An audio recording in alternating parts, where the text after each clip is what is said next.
Hello student, welcome to my YouTube channel. तो आज अपन इस टॉपिक में बात करने वाले हैं बॉडी टेम्परेचर के बारे में।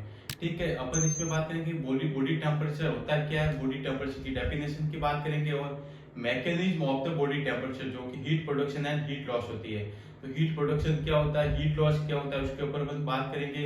और फिर अपन जो नॉर्मल बॉडी टेम्परेचर होता है, एक्सिलरी बॉडी टेम्परेचर की नॉर्मल रेंज क्या होती है, रेक्टल बॉडी टेम्परेचर की नॉर्मल रेंज क्या होती है, और जो ओरल बॉडी टेम्परेचर होता है उसकी नॉर्मल रेंज क्या होती है, टिम्पेनिक मेम्ब्रेन का बॉडी टेम्परेचर की अपन बात करेंगे। ठीक है, तो अब अपन बात करते हैं बॉडी टेम्परेचर के बारे में। ठीक है, तो देखिए बॉडी टेम्परेचर,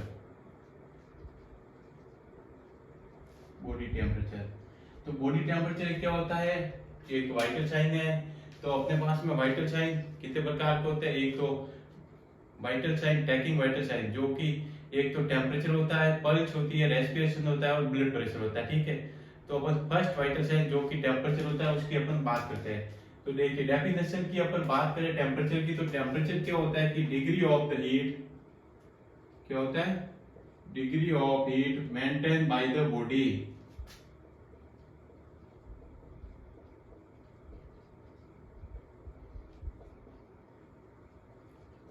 और सेकेंड डेफिनेशन की अपन बात करें तो क्या होता है कि जो हीट प्रोडक्शन और हीट लॉस के बीच में जो डिफरेंस होता है उसी को अपन बॉडी टेम्परेचर कहते हैं।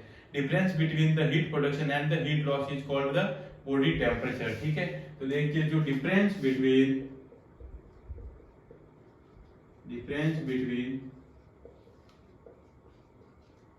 Heat production and heat loss क्या हो जाएगा, heat production and heat loss.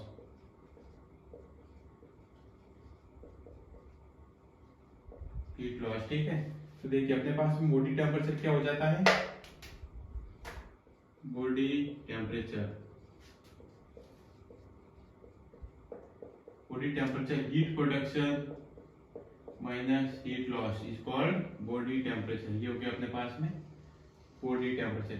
इसके बाद अपन बात करते हैं नॉर्मल बॉडी टेम्परेचर क्या क्या होता है। ठीक है, तो देखिए नॉर्मल बॉडी टेम्परेचर जो कि 37 डिग्री सेल्सियस होता है और इसको अपन फ़ारेनहाइट में चेंज करना चाहते हैं वो 98.6 डिग्री फ़ारेनहाइट होता है। अगर बॉडी टेम्परेचर को डिग्री सेल्सियस को फ़ारेनहाइट में चेंज करना है या फिर सेल्सियस को केल्विन में या फिर केल्विन में अगर टेम्परेचर उसको फ़ारेनहाइट में चेंज करना है तो उसके लिए मैंने वीडियो अपलोड की हुई है, आप उसमें जाकर देख सकते हैं। ठीक है, फिर अपन बात करते हैं जो एक्सिलरी बॉडी टेम्परेचर होता है और ओरल बॉडी टेम्परेचर। तो देखिए oral body temperature 98.6 degree Fahrenheit होता है और जो रेक्टल बॉडी टेम्परेचर होता है ओरल बॉडी टेम्परेचर में +1 डिग्री फ़ारेनहाइट करने पर अपने पास आ जाता है रेक्टल बॉडी टेम्परेचर।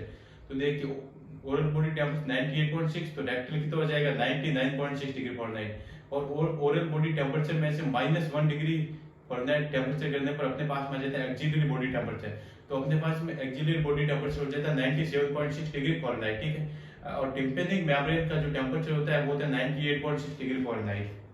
तो देखिए अब अपन बात करते हैं normal body temperature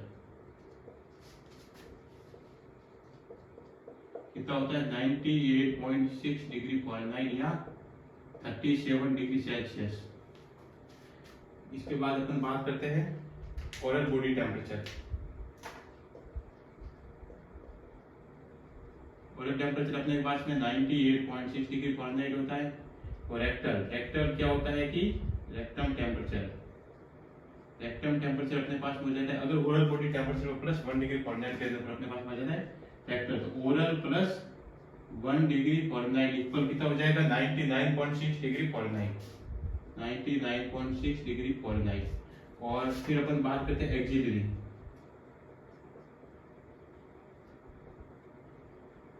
axillary temperature अपने पास में क्या हो जाता है oral -1 degree Fahrenheit, oral -1 degree Fahrenheit. तो अपने पास में क्या हो जाएगा एक्सिलरी बॉडी टेम्परेचर कितना हो जाएगा 97.6 डिग्री फ़ारेनहाइट। इसके बाद अपन बात करते हैं टिम्पेनिक मेम्ब्रेन बॉडी टेम्परेचर कितना होता है। तो देखिए अपने पास में टिम्पेनिक मेम्ब्रेन का बॉडी टेम्परेचर होता है वो 98.6 डिग्री फ़ारेनहाइट।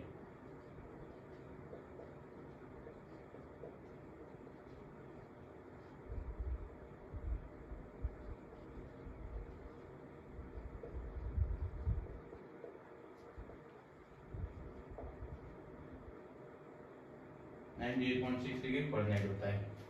अब अपन बात करते हैं mechanism of the body temperature regulation. Body temperature के लिए जो मैकेनिज्म होती है वो टू टाइप की होती है, एक तो होती है हीट प्रोडक्शन, एक होती है heat loss. Heat production basically क्या होता है, हीट का जनरेशन यानी कि प्रोडक्शन होता है, ठीक है। ये एक केमिकल रेगुलेशन होता है और इसमें इसको अपन थर्मोजेनेसिस भी कहते हैं। और अपन हीट लॉस की बात करें सेकंड मैकेनिज्म में, जो कि थर्मोलाइसिस प्रोसेस होता है, उसमें हीट का लॉस होता है, ठीक है। ये एक फिजिकल रेगुलेशन होता है। जो हाइपोथैलेमस होता है, जो कि टेम्परेचर रेगुलेटरी सेंटर होता है, उसके टू पार्ट होते हैं, ठीक है। एक तो एंटीरियर पार्ट, एक होता है पोस्टीरियर पार्ट। जो एंटीरियर पार्ट होता है वो हीट लॉस को रेगुलेशन करता है और जो पोस्टीरियर पार्ट होता है वो हीट प्रोडक्शन को रेगुलेशन करता है, ठीक है। अब अपन बात करते देखिए mechanism of body temperature.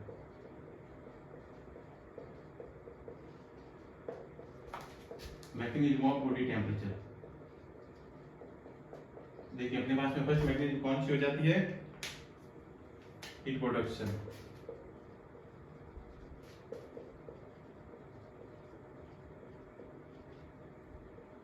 Second हो जाती है हीट लॉस। हीट प्रोडक्शन क्या है, केमिकल रेगुलेशन।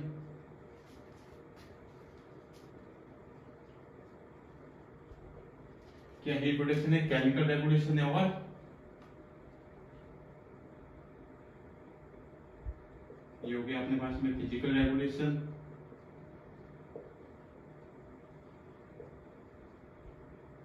और हीट प्रोडक्शन को अपन क्या कह सकते हैं, also known as thermogenesis.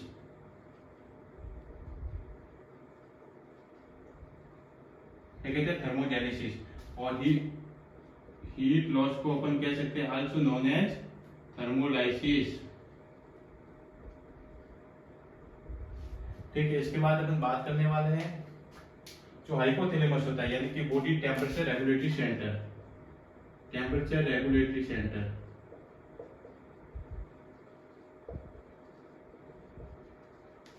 Temperature regulatory centre अपने पास में होता है हाइपोथैलेमस।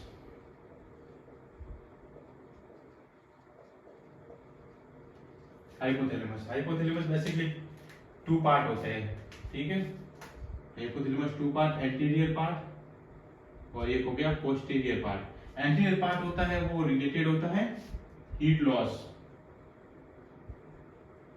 और जो पोस्टीरियर पार्ट होता है वो होता है हीट प्रोडक्शन। हीट प्रोडक्शन, ठीक है। अब इसके बाद अपन बात करते हैं मैकेनिज्म ऑफ हीट प्रोडक्शन, जो कि हीट प्रोडक्शन कौन किसके द्वारा होता है और हीट लॉस किन किन के द्वारा होता है, ठीक है। तो देखिए जो हीट प्रोडक्शन होता है, हीट प्रोडक्शन बेसिकली किसके द्वारा होता है, ऑक्सीडेशन ऑफ द फूड, ठीक है। तो कार्बोहाइड्रेट के द्वारा 4 किलो कैलोरी एनर्जी प्रोवाइड की जाती है, ठीक है। और जिसके द्वारा हीट प्रोडक्शन होता है, ठीक है। और जो फैट होती है उसके द्वारा 9 किलो कैलोरी हीट का प्रोडक्शन होता है, और जो प्रोटीन होता है उसके द्वारा 4 किलो कैलोरी हीट का प्रोडक्शन होता है। फिर सेकंड अपन बात करते हैं specific dynamic action of the food. Specific dynamic action of the food क्या होता है कि जो amount of the energy, energy की एक अमाउंट होती है जो कि जो फूड का स्टोरेज और मेटाबॉलिज्म के लिए जो यूज होती है, उसी को अपन कहते हैं specific dynamic action of the food. तो देखिए specific dynamic action of the food जो कि प्रोटीन के लिए 30% होता है, और कार्बोहाइड्रेट के लिए 5 से 6% होता है, और फैट के लिए जो कि 4% होता है। मिक्स डाइट है उस जिसमें डाइट सब कुछ आ जाती है, तो उसके लिए 12% होता है, ठीक है। इसके बाद थर्ड अपन बात करते हैं स्ट्रेस के द्वारा भी हीट का प्रोडक्शन होता है। वैसोकॉन्ट्रिक्शन क्या होता है कि वैसोकॉन्ट्रिक्शन के द्वारा भी हीट का प्रोडक्शन होता है, ठीक है।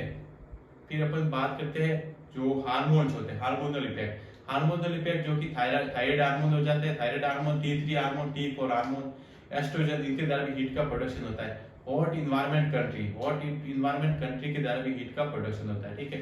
तो अब अपन बात करते हैं हीट प्रोडक्शन मैकेनिज्म। फर्स्ट कौन सी होगी, हीट प्रोडक्शन।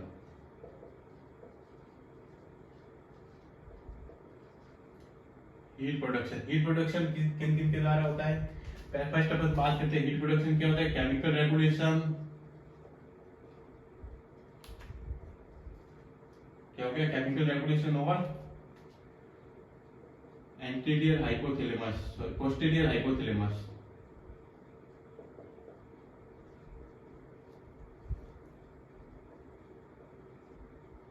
ये फर्स्ट अपन बात करते हैं हीट प्रोडक्शन किसके द्वारा होता है, ऑक्सीडेशन ऑफ द फूड। क्या हो जाएगा, ऑक्सीडेशन ऑफ द फूड।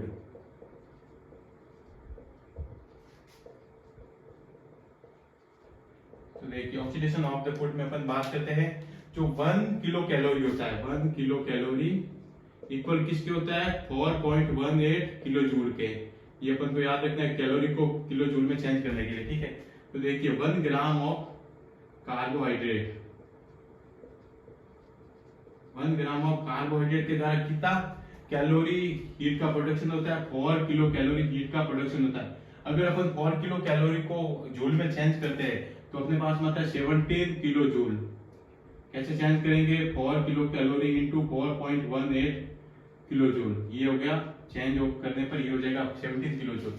और अगर 1 ग्राम प्रोटीन, 1 ग्राम प्रोटीन का अगर ऑक्सीडेशन करते हैं तो उससे अपन हीट का प्रोडक्शन होता है, वो भी 4 किलो कैलोरी होता है, और इसको अपन चेंज करते हैं तो 17 किलो जूल हो जाता है, ठीक है।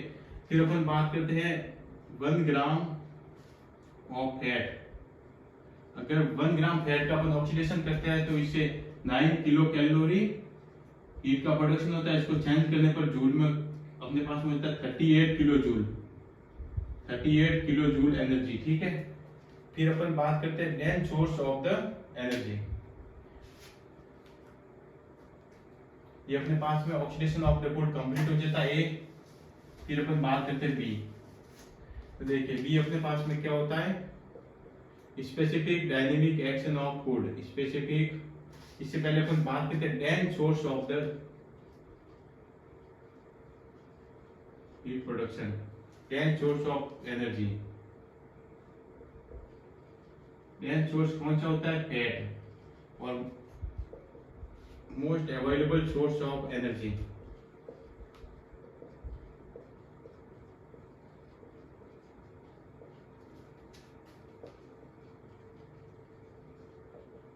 कार्बोहाइड्रेट, ठीक है। तो मेन सोर्स जो कि सबसे ज्यादा हीट का प्रोडक्शन किसके द्वारा होता है, फैट के द्वारा। कितना होता है, 9 किलो कैलोरी। और most available source of the energy जो कि कार्बोहाइड्रेट होता है, ठीक है। फिर अपन सेकंड बात कर लेते हैं बी। बी कौन सा होता है, specific dynamic action of the food. क्या होता है, specific dynamic action of food, dynamic action of food क्या हो जाएगा, SDA। तो देखिए specific dynamic action of the food क्या होता है, तो देखिए excess requirement of the energy, excess requirement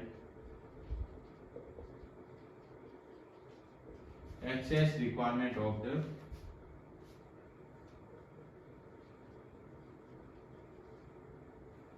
for the process of storage, metabolism,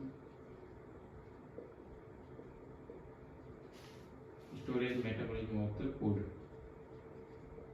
तो देखिए स्टोरेज मेटाबॉलिज्म ऑफ फूड के लिए जो एनर्जी की रिक्वायरमेंट होती है उसी को specific dynamic action of the food कहते हैं। जो वैसे मेटाबॉलिक रेट होती है उससे ज्यादा specific dynamic action of the food होता है। तो देखिए अब अपन बात करते हैं SDA of the protein. SDA of protein, protein की specific dynamic action of the food कितना होता है, 30%। फिर अपन बात करते हैं एसडीए ऑफ द कार्बोहाइड्रेट। तो देखिए एसडीए ऑफ द कार्बोहाइड्रेट कितना हो जाता है, 5 से 6%, 5 to 6%, 5 to 6%। फिर अपन बात करते हैं SDA of the fat. SDA of the fat अपने पास में होता है 4%। फिर इसके बाद लास्ट अपन बात करते हैं SDA of specific dynamic action of the food of mixed diet.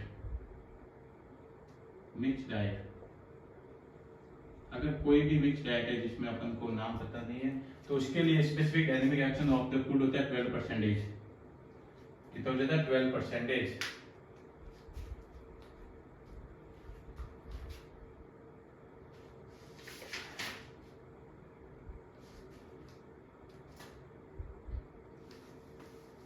तो देखिए हीट प्रोडक्शन के लिए अपन बी पॉइंट की बात करते हैं, 6 पॉइंट की अपन बात करते हैं। तो स्ट्रेस के द्वारा हीट का प्रोडक्शन होता है, और डी अपन बात करते हैं एक्सरसाइज, ई अपन बात करते हैं वैसो कॉन्ट्रैक्शन,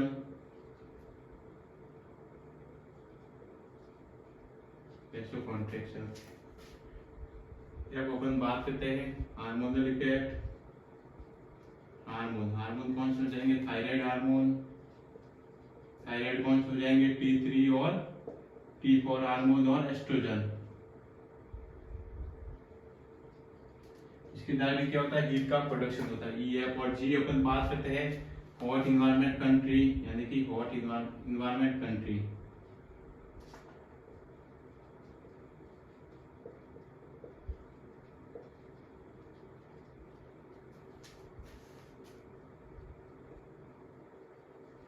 ठीक है, तो देख इनके द्वारा अपन ने ए से लेकर जी तक जो फैक्टर की बात की, उनके द्वारा हीट का क्या होता है, प्रोडक्शन होता है। ठीक है, इसके बाद अपन बात करते हैं हीट लॉस। हीट लॉस कौन कौन से प्रोसेस फैक्टर के द्वारा होता है। ठीक है, तो देखिए सेकंड अपन बात करते हैं हीट लॉस।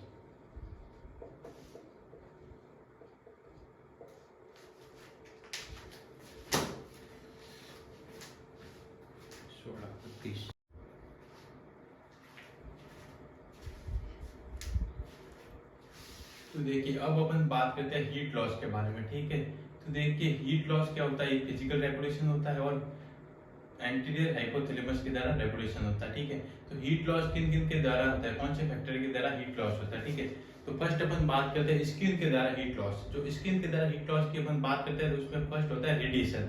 तो अगर रेडिएशन के द्वारा स्किन से हीट का लॉस होता है वो 60% होता है। ठीक है, फिर सेकंड नंबर पे अपन बात करते हैं इवापोरेशन। इवापोरेशन जो कि क्या होता है, लिक्विड जो कि स्वेट यानी पसीना वगैरह होता है जो कि वेपर में चेंज हो जाता है। ठीक है, अगर लिक्विड वेपर में चेंज होकर हीट का अगर लॉस होता है तो उसको अपन कहते हैं इवापोरेशन। ठीक है, इवापोरेशन जो कि 22% हीट का लॉस होता है। ठीक है, तो देखिए इस डायग्राम से अपन समझ सकते हैं इवापोरेशन को। ठीक है, ये इवापोरेशन जो कि लिक्विड जो कि किस में चेंज होता है, वेपर में, और हीट का लॉस होता है। ठीक है, थर्ड नंबर पे अपन बात करते हैं कन्वेक्शन। ठीक है, कन्वेक्शन के द्वारा हीट का जो लॉस होता है वो 15% होता है। ठीक है, जो कि एयर के द्वारा अगर हीट का लॉस होता है उसको अपन कन्वेक्शन कहते हैं। एयर के द्वारा इसमें अपन एग्जांपल में बात कर सकते हैं कि फैन हो गया और रेफ्रिजरेटर हो गया, एसी वगैरह हो गया, कुछ भी। ठीक है, उसके द्वारा अगर हीट का लॉस होता है तो उसको अपन कहते हैं कन्वेक्शन। ठीक है, जो कि 15% हीट का लॉस होता है। उसके बाद अपन बात करते हैं कंडक्शन के बारे में लास्ट। तो कंडक्शन के द्वारा हीट का जो लॉस होता है वो बेसिकली क्या होता है, direct contact of the object. ठीक है, अगर ऑब्जेक्ट के सीधे कांटेक्ट में होते हैं तो उसके द्वारा जो हीट का लॉस होता है उसको अपन कंडक्शन कहते हैं, जो कि 3% हीट का लॉस होता है इसके द्वारा। और अगर जो हीट का जो ट्रांसफर होता है कंडक्शन में वो warm object to the cold object, यानी कि वार्म जो कि गर्म होता है, गर्म ऑब्जेक्ट से जो कोल्ड यानी कि ठंडा ऑब्जेक्ट होता है, हीट का ट्रांसफर होता है। ठीक है, और इसके बाद फर्स्ट तो अपने पास स्किन हो गया, सेकंड यानी कि बी की अपन बात करते हैं जो कि अगर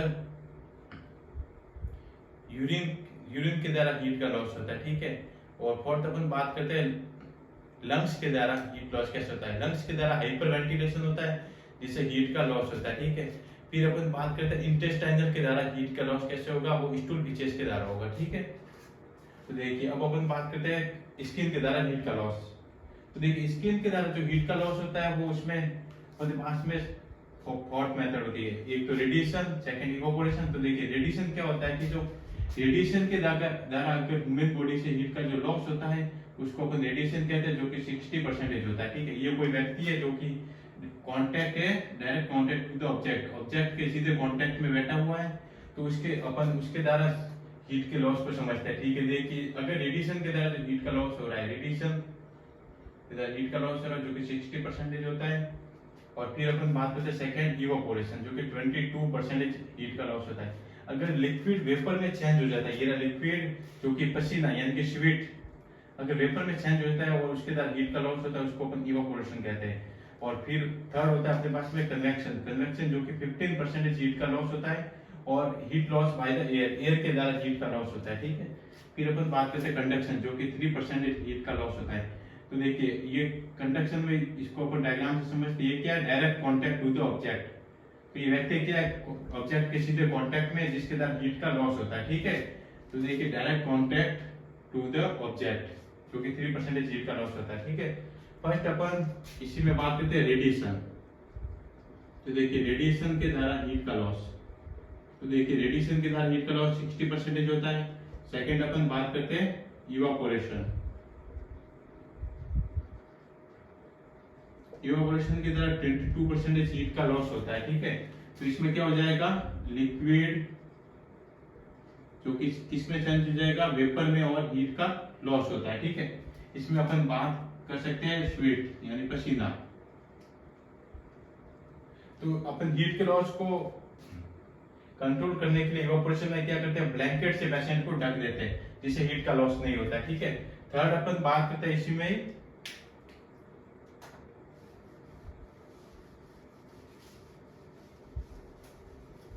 तो देखिए अपने पास में सेकंड हो गया इवापोरेशन। थर्ड अपन बात करते हैं कन्वेक्शन। कन्वेक्शन के द्वारा 15% हीट का लॉस होता है। तो देखिए heat loss by the air, air के द्वारा हीट का लॉस, ठीक है। इसमें अपन एग्जांपल में बात करते हैं फैन, एसी हो गया, इनके द्वारा हीट का लॉस होता है, ठीक है, जो कि 15% होता है। और अपन बात करते हैं conduction, minimum heat loss. Conduction जो कि कितने परसेंटेज होता है, 3% होता है minimum heat loss.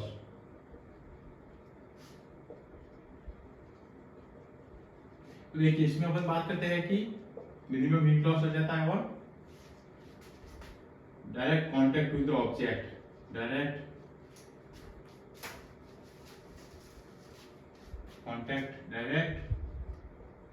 Contact to object.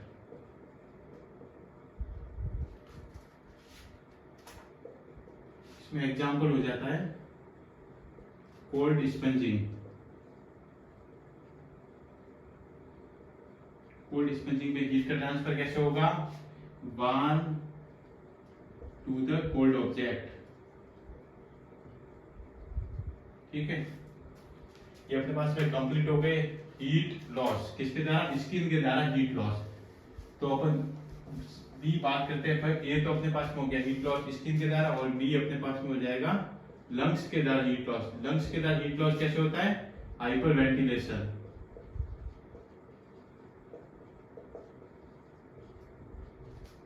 और सी अपन बात करते हैं इंटेस्टाइनल के द्वारा हीट लॉस। इंटेस्टाइनल के द्वारा हीट लॉस कैसे होगा, स्टूल फीसेज, स्टूल फीसेज के द्वारा हीट लॉस होता है। और डी अपन बात करते हैं लंग्स के द्वारा हो गया। और फिर अपन बात करते हैं किडनी के द्वारा हीट लॉस। किडनी के द्वारा जो हीट लॉस होता है वो कैसे होता है, यूरिन के द्वारा। किडनी के द्वारा हीट लॉस कैसे होगा, यूरिन के द्वारा, ठीक है।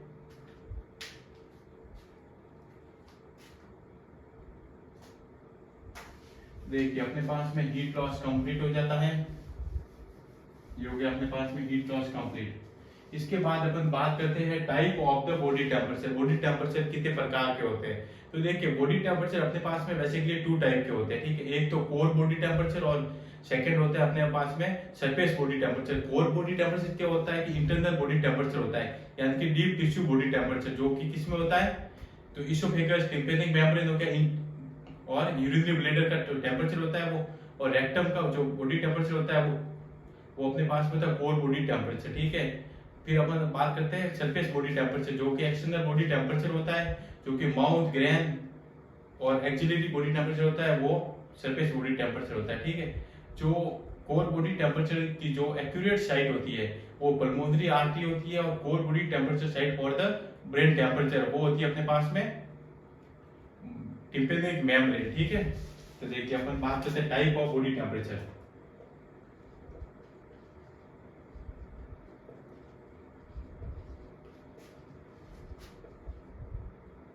Type of body temperature, first अपन बात कर रहे थे कोर बॉडी टेम्परेचर,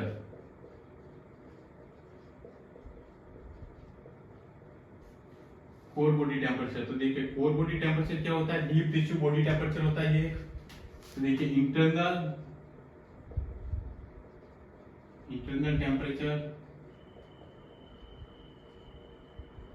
क्या होता है, इंटरनल टेम्परेचर होता है। और deep tissue body temperature, deep tissue body temperature.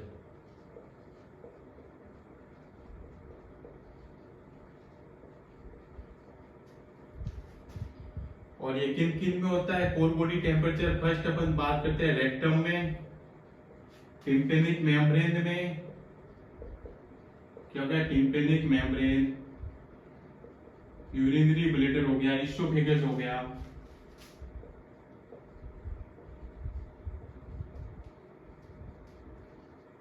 Urinary bladder हो गया, इसोफेगस हो गया।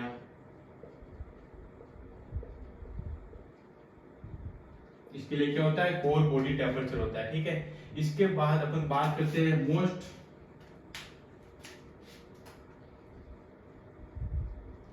Common site for the core body temperature.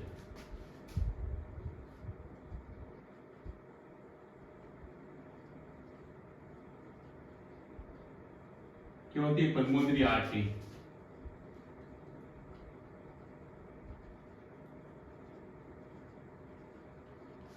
फिर इसके बाद अपन बात करते हैं core most common site for core body temperature for brain, core body temperature for brain.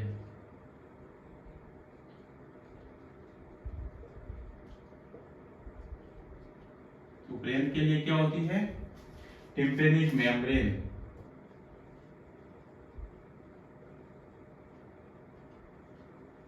Tympanic membrane हो जाती है। ठीक है, टिम्पेनिक मेम्ब्रेन। इसके बाद अपन बात करते हैं सेकेंड, सरफेस बॉडी टेम्परेचर। तो देखिए सरफेस बॉडी टेम्परेचर क्या होता है, जो कि एक्सटर्नल बॉडी टेम्परेचर होता है, यानी आउटर बॉडी टेम्परेचर होता है। ठीक है, ये जो कि माउथ, एक्सिलरी और ग्रम के लिए जो बॉडी टेम्परेचर होता है उसको हम सरफेस बॉडी टेम्परेचर कहते हैं। ठीक है, तो देखिए सेकेंड अपन बात करते हैं सरफेस बॉडी टेम्परेचर।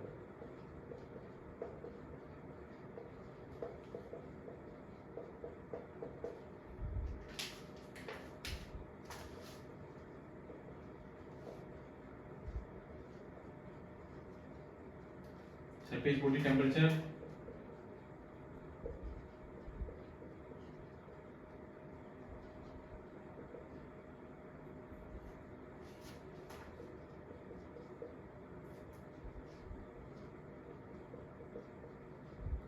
एक्सिलरी। ठीक है, मेजरमेंट करने के लिए तीन मेजर अपने पास में साइट होती है, जो कि एक तो होती है अपने पास में ओरल, और सेकंड होती है एक्सिलरी, और थर्ड होती है रेक्टल। ठीक है, तो ओरल साइट होती है, तो उसमें अपन बात करते हैं ओरल साइट कौन सी होती है। ठीक है, तो देखिए अपन हेडिंग डाल देते हैं मोस्ट कॉमन साइट, MS, यानी कि most common site for body temperature.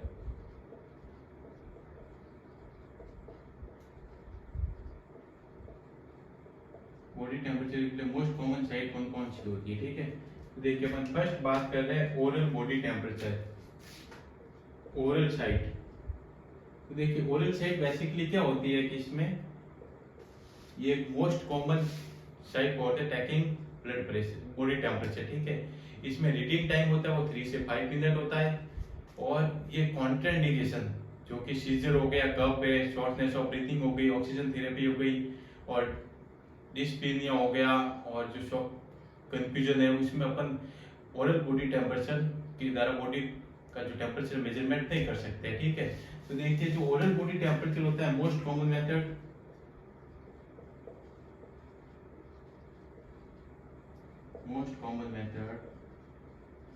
ठीक है।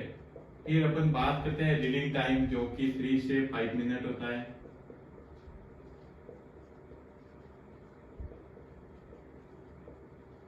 क्या होता है, 3 से 5 मिनट होता है। फिर फिर अपन बात करते हैं इसके बाद में कॉन्ट्रा इंडिकेशन। कॉन्ट्रा इंडिकेशन किसमें होता है? ओरल। तो देखिए एक तो हो गया सीजर, हो गया अपने पास में सीजर चिल्ड्रन जो कि 6 ईयर से कम है, और shortness of breathing SOB, shortness of breathing, dyspnoea हो गया, ऑक्सीजन थेरेपी हो गई, कंफ्यूज हो गया, अनकॉन्शियस पेशेंट हो गए,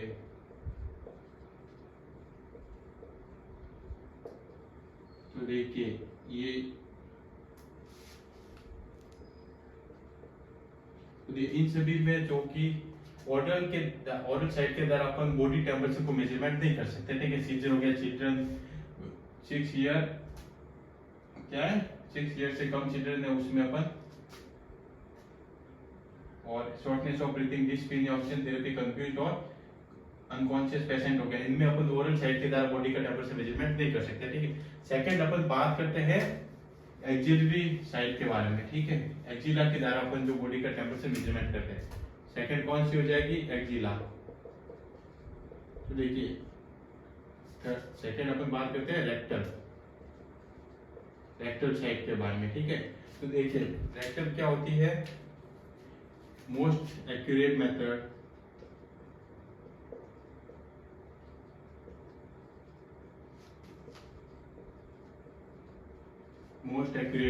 और mostly reliable method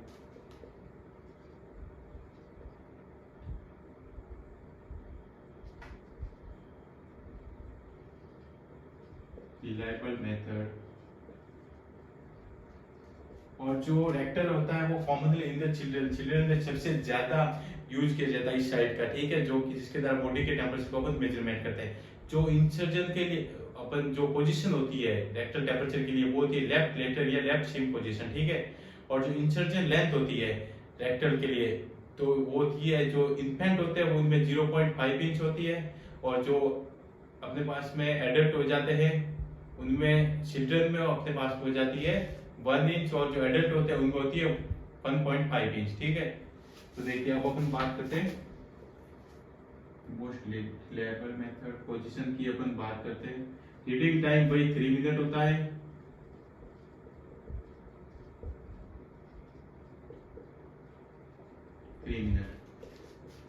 position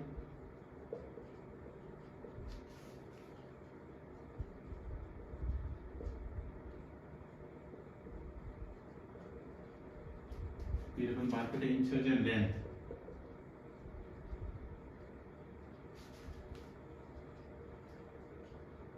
insertion length जो कि एडल्ट में ये 1.5 इंच,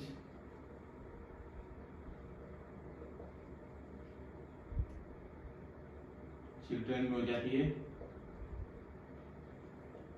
1 इंच, इन्फेंट में होती है 0.5 इंच।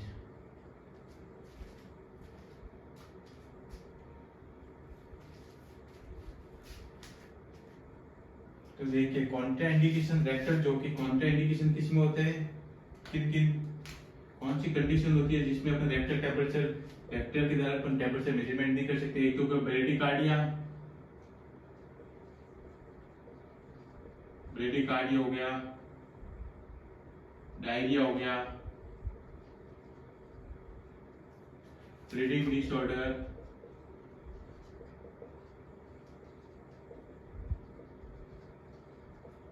और रेक्टल एरिया सर्जरी।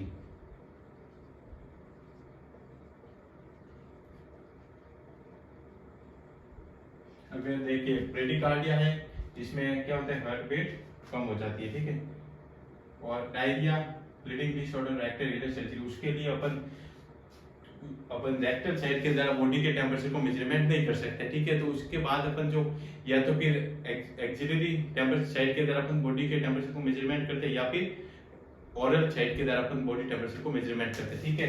ये अपने पास हो गया रेक्टल साइड, ठीक है।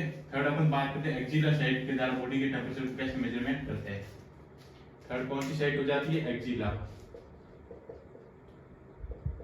तो देखिए एक्जिला क्या होती है? तो देखिए एक्जिला एक most common but less accurate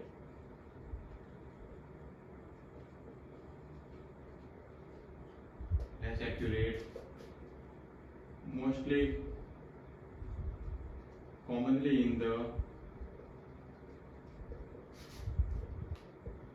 unconscious patient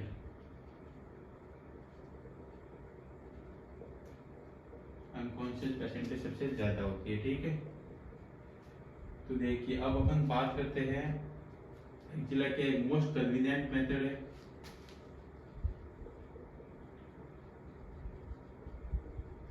क्या एक मोस्ट कन्वीनियंट मेथड है। ठीक है, अब अपन बात करते हैं कॉन्ट्रा इंडिकेशन। ठीक है, तो देखिए अगर ये हो गया अपने पास में रेक्टल साइट और ओरल साइट कॉन्ट्रा इंडिकेशन हो, यानी कि रेक्टल साइट और ओरल साइट के द्वारा अपन बॉडी के टेम्परेचर को मेजरमेंट नहीं कर पाते हैं, तो उसके लिए जो अपन बॉडी के टेम्परेचर को मेजरमेंट करते हैं वो अपन एक्सिलरी साइट के द्वारा करते हैं। ठीक है, ये अपने पास में हो गया कॉमन साइट ऑफ द कि जो एक्सिलरी साइट होती है उसमें जो रीडिंग टाइम होता है वो 3 से 5 मिनट होता है। ठीक है, तो देखिए इसमें रीडिंग टाइम क्या हो जाएगा? 3 से 5 मिनट।